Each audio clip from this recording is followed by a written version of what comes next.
Bonsoir à tous les Ivoiriens, bonsoir à toutes les Ivoiriennes, bonsoir à tous les panafricains, bonsoir à tous les Africains, bonsoir au peuple africain en général, bonsoir à tous ceux qui partout ils sont posent des actes qui contribuent, n'est-ce pas, à l'indépendance réelle et aussi à la dignité du peuple africain. À ceux-là, je dis bonsoir et merci pour votre combat.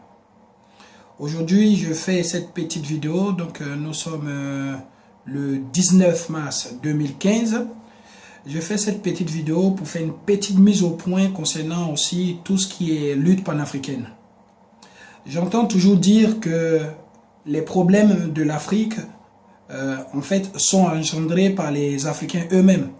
Et que l'Africain lui-même, n'est-ce pas, est à la base de ce qui lui arrive. Je ne dirais pas que c'est faux, mais je dirais que c'est vrai en partie.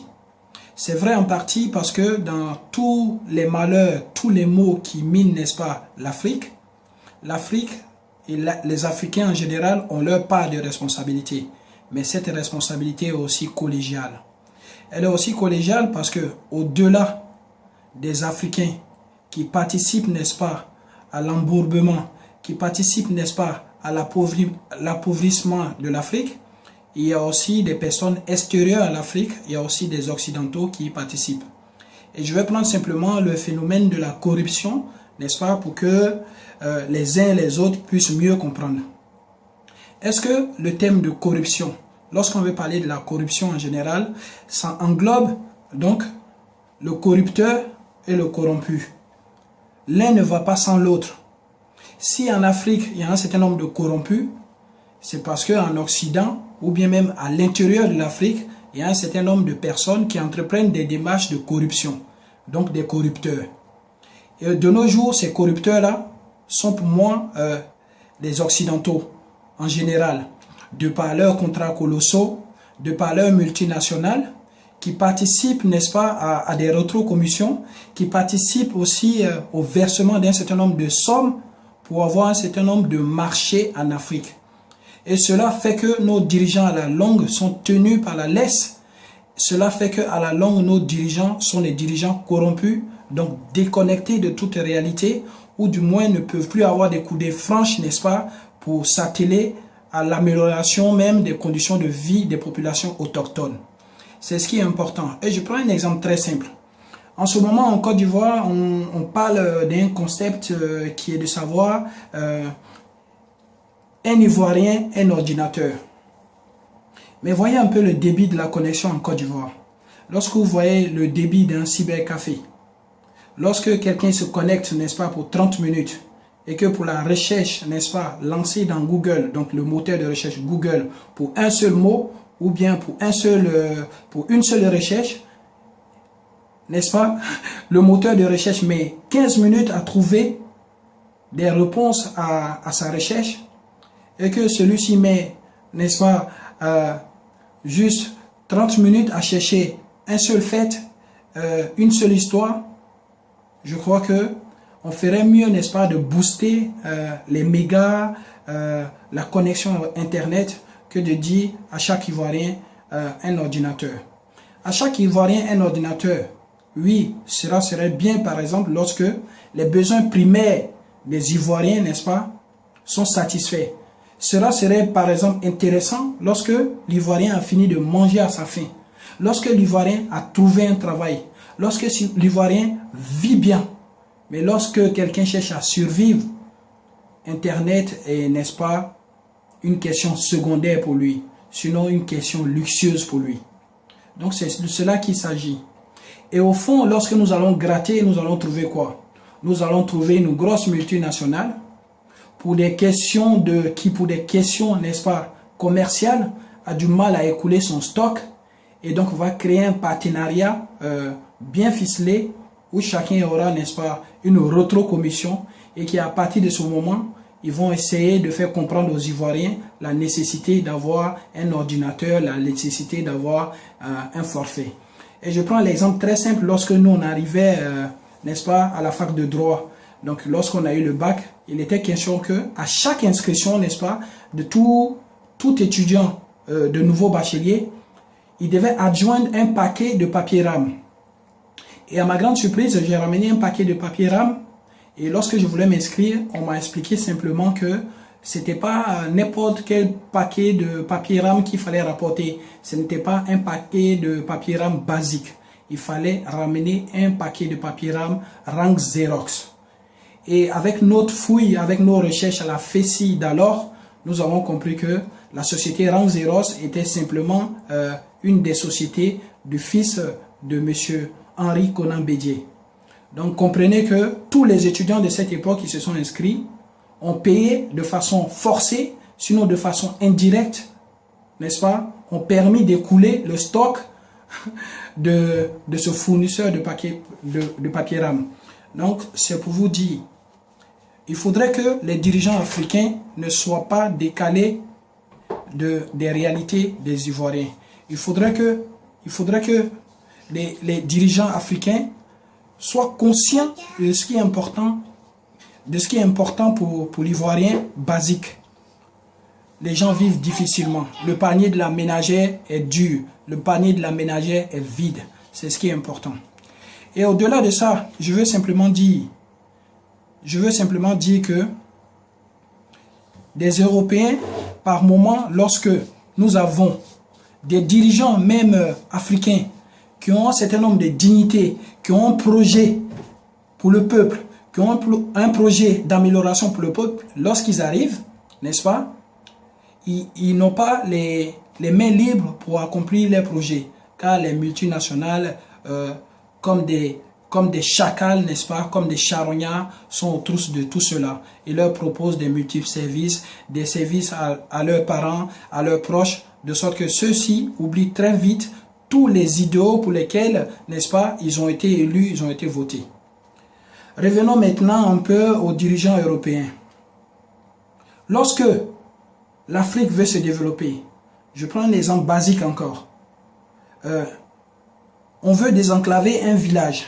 Il se trouve que on doit faire, n'est-ce pas, des voies, donc faire des routes pour désenclaver ce village. Peut-être un village producteur de coton, il faut acheminer la production, etc., etc. Il se trouve que par des organismes internationaux tels que l'UNICEF, on vous dira que il existe un certain nombre d'espèces animales ou végétales, n'est-ce pas, qui ont tendance à disparaître de nos jours et que par conséquent, ces espèces-là doivent être classées patrimoine mondial de l'UNESCO. Comme si nous, par rapport à notre nécessité, ce qui est important, c'est n'est-ce pas, sauvegarder un certain nombre de choses, de sorte que eux, Européens, lorsqu'ils ne retrouvent pas un certain nombre d'espèces animales, ils puissent le retrouver chez nous. Mais l'Afrique n'est pas cantonnée, l'Afrique ne peut pas se résumer au tourisme. Et tout cela, nous devons dire non. Nous devons dire non, les choix de l'Afrique doivent être les choix concernant l'Afrique. N'est-ce pas? Les choix de l'Afrique doivent être des choix judicieux pour l'Afrique. Donc aujourd'hui, c'est ce problème-là qui me fatigue un peu. Lorsque les gens décident d'électrifier l'Afrique, Jean-Luc Borloo, c'est une question secondaire pour nous. L'important, c'est l'eau potable. Comment est-ce qu'on fait de sorte que tous les Africains, n'est-ce pas, comment on fait de sorte qu'aucun Africain ne meurt parce qu'il n'a pas d'eau? Comment on fait de sorte qu'aucun Africain ne meurt parce qu'il n'a pas de nourriture? Ça, c'est des vraies questions pour nous. Après, le problème de l'éclairage, ça viendra plus tard. Donc, on a l'impression qu'aujourd'hui, les gens sont dans une indifférence. Les gens préfèrent, n'est-ce pas, créer des associations de collectionneurs de papillons, donc qui vont avoir des subventions, ou bien dépenser des millions parce que il y a n'est-ce pas, une espèce d'ours polaire qui est en train de disparaître et qu'il faut mettre des millions pour son accouplement. Qu'est-ce qu'on fait de l'espèce humaine? Qu'est-ce qu'on fait lorsque le matin, vous voyez quelqu'un qui souffre dans la rue, qui n'a pas mangé? Qu'est-ce qu'on fait lorsque partout, on a un certain nombre de clochards, l'espèce humaine, c'est-à-dire que ton semblable souffre, et ce qui t'importe, n'est-ce pas, c'est l'espèce végétale ou l'espèce animale. Les gens préfèrent dire bonjour à un chien, demander au chien si sa journée s'est bien passée, mais refusent de dire bonjour à leur semblable, refusent de tendre la main à leur semblable. Et ça, c'est des comportements occidentaux. Et ces comportements-là sont de plus en plus en train de ternir aussi, sont en train de contaminer, de gangréner aussi la société africaine qui devient de plus en plus individualiste, la société africaine qui est de moins en moins imprégnée de compassion. Vous voyez? Et tout cela me fait très mal. Donc, concernant tous ceux qui me ramènent toujours, oui, voilà, l'Afrique doit s'autodéterminer et que le problème des Africains, c'est les Africains eux-mêmes. Oui, les Africains ont une part de responsabilité. Mais dites-vous aussi qu'il y a des Africains qui sont conscients, qui de temps en autre aussi prennent des dispositions, prennent des initiatives, ont des projets pour sortir l'homme africain, n'est-ce pas, de cette spirale-là de main tendue. Mais lorsque tous ceux-là sont en train de mettre en forme toutes ces réformes, il y a aussi l'occidental qui va faire de sorte que soit il est renversé, soit il est assassiné, soit ses idées sont mises en branle par d'autres Africains à qui on va verser des rétrocommissions qui vont prouver le contraire de ce que cet Africain digne entreprend. Vous comprenez? Vous avez vu, Thomas Sankara a fait combien d'années au pouvoir? 3 ans au pouvoir. Mais jusqu'à aujourd'hui, on parle de lui. Jusqu'à aujourd'hui, on parle de lui, on a l'impression qu'il a fait 40 ans au pouvoir. Pourquoi? Parce qu'il avait des initiatives réelles qui prenaient en compte les besoins de la population. Vous voyez? C'est ce qui est important. Il faudrait que l'on arrête de se culpabiliser. Certes, l'Afrique a sa part de responsabilité dans ce qui lui arrive, mais même lorsqu'on a les initiatives, lorsqu'on décide de rompre avec cette mendicité, il y a toujours un certain nombre de personnes qui vont ramer aussi à compte courant.